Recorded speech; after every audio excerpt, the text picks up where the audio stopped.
there may become a point where you need to actually start doing some functions within the SQL language. And so I'm going to start off with what's called the distinct function within our database. And what this is going to allow us to do is it's going to allow us to pull out the duplicates that may show up in a column when we actually do a search on it. And I want to just show you the example. I'm going to go do two examples, one of category, and you'll see that there are actually, since I've only got 10 records, it's really easy to see that I've only got two real categories here, the fiction category and an audio category. When it comes to something else like dates, I may have some repeat values within my dates as well, like 1996 will show up twice. And so what I can do if I wanted to search for a particular column, I can actually just pull off all the fields that are distinct from each other or do not duplicate. And I'll show you what I mean by that. If I go ahead and select category now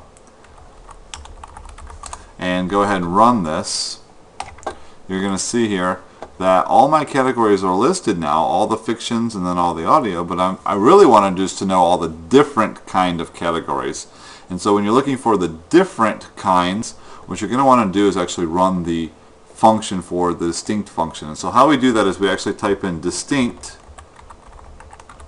and then since it's a function, I need to have an opening and closing parenthesis around the object that I'm running the function on. Since I'm running it on the category column, I'm going to go ahead and put distinct and then the parentheses around the column, and then from books. And now when I hit run, you're going to notice that only two of the categories show up. Basically the differing categories, or all the categories without repeat values, are showing up.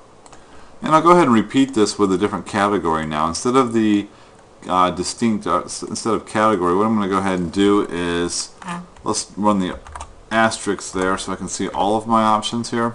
And what we're going to do is a pub date, publication date.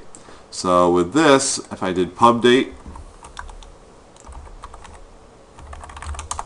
from books and I hit run, you're going to see that 1997, 2004, 96, 2003, oh, I've got a repeat value with 96. And I could really see it if I did an order by. So if I do order by pub date, I can go ahead and run this, and you're going to now see that I've got some repeat values, and you can really point out the 96s, 2003s.